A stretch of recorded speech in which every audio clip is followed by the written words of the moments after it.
늦은 나이에 회심하고 세례를 받으신 이어령 박사님께 사람들이 물었습니다. 그 나이에 뭐가 답답해서 세례를 받았습니까? 이렇게 대답하셨어요. 명예 달라면서 글을 썼더니 명예가 생기더라. 돈 벌려고 애쓰니까 되더라. 또 병 때문에 병원에 다니니까 나아지더라.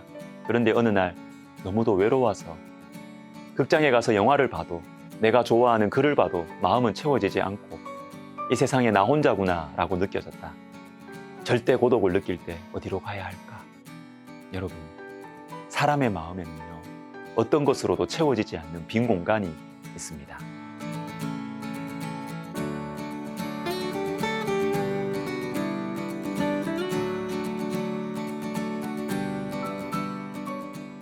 예수님께서 삭개오를 찾아오셨습니다. 삭개오의 크리스마스죠.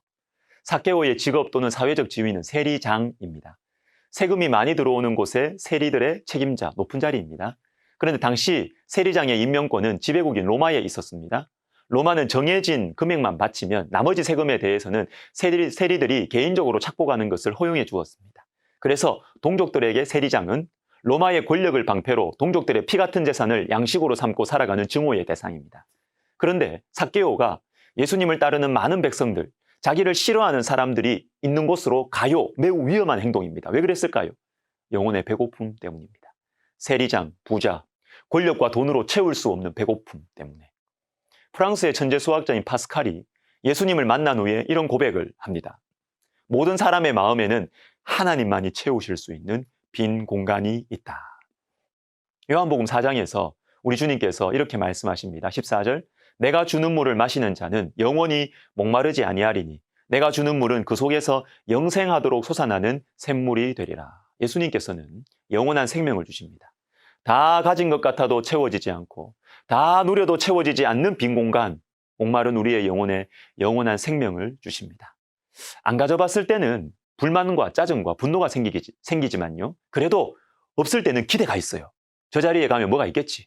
저만큼 가지면 저기에 살면 뭔가 다를 거야. 그런데 가졌는데도 아무것도 없어요. 원하는 것을 가졌는데 행복하지 않아요. 이럴 때는 둘 중에 하나입니다. 반응이 더 가지려고 하다가 죽든지 아니면 별것 없구나. 이제 어쩌지? 절망 속에 빠져버리는 것입니다. 삭개오에게 그리고 저와 여러분의 마음에 이 빈 공간이 있습니다. 여러분 혹시 나는 자연인이다를 보십니까? 산속에 사는 분들 얘기죠. 이걸 누가 보나 싶었는데 남자분들이 많이 본다고 합니다. 그 소통 전문가인 김창옥 씨 아시죠? 크리스찬이고 굉장히 재밌는 분이죠. 부부관계, 자녀 양육, 부모와 자식의 관계, 참 인생을 행복하게 살기 위한 다양한 방법들에 대해서 강연을 합니다. 이분이 강연 중에 여자분들에게 이런 말을 합니다. 나는 자연인이다를 보는 남편들이 있습니까? 여자분들이 있다고 손 들고 그래요. 이렇게 이분이 이야기합니다. 그럼 당신 남편이 지금 여러분과 같이 살기 싫은 거라고.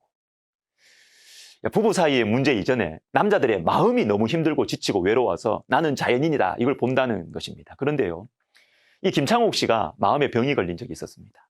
강연을 못하고 고향인 제주도에서 휴식을 취하던 시기가 있었습니다. 행복하게 사는 방법을 강연하는 자신이 행복하지 않더랍니다. 마음이 너무 지쳐버렸어요. 삭개오의 마음이 이러했습니다.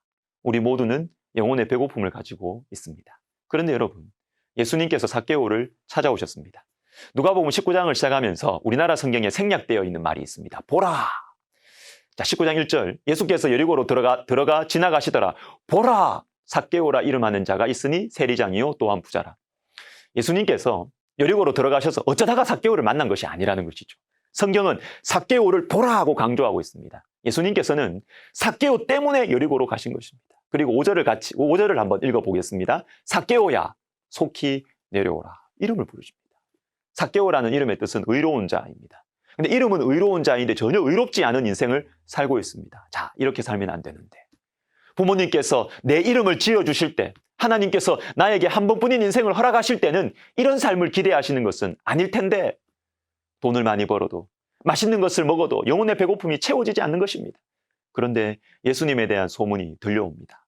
이분이라면 내 마음을, 나의 이 명적인 배고픔을 알아주시지 않을까? 그런데 예수님이 삭개오를 찾아오셨습니다. 그리고 내 이름을 부르십니다. 삭개오야 내려오라. 탐욕스러운 민족의 반역자가 아니라 삭개오야 의로운 자야 속히 내려오라. 오늘이 바로 삭개오의 크리스마스입니다.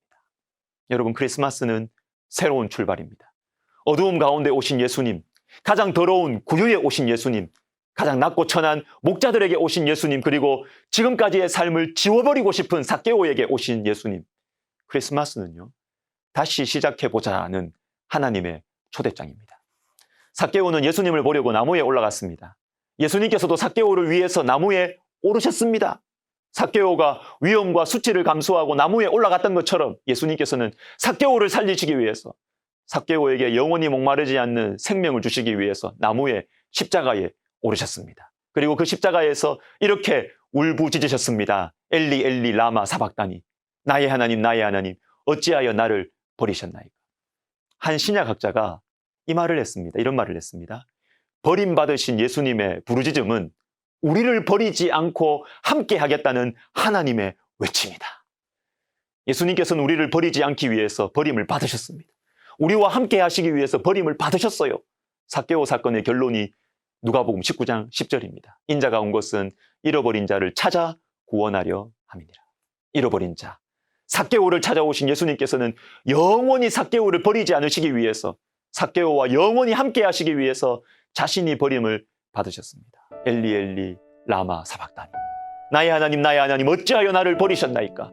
십자가는 예수님께서 우리와 함께 하시기 위해서 예수님이 버림받으신 사건입니다. 예수님께서 태어나실 때 그 처음 크리스마스에 예수님의 이름을 임마누엘이라고 했습니다. 하나님께서 우리와 함께 하신다. 첫 크리스마스의 목적은 임마누엘이었습니다. 그런데 여러분, 예수님의 마지막 순간 십자가의 목적도 임마누엘입니다. 처음 크리스마스도 임마누엘이고 마지막 크리스마스도 임마누엘입니다. 그러므로 십자가를 바라보고 의지하는 모든 사람은 언제든지 임마누엘을 누릴 수 있습니다. 잃어버린 자 삭개오의 예수님이, 저와 여러분의 예수님, 삭개오의 크리스마스가 우리의 크리스마스입니다. 기도하겠습니다.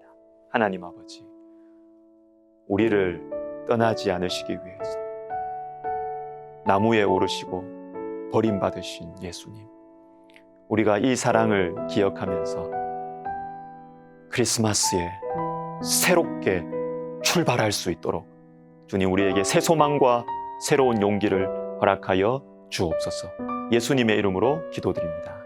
아멘.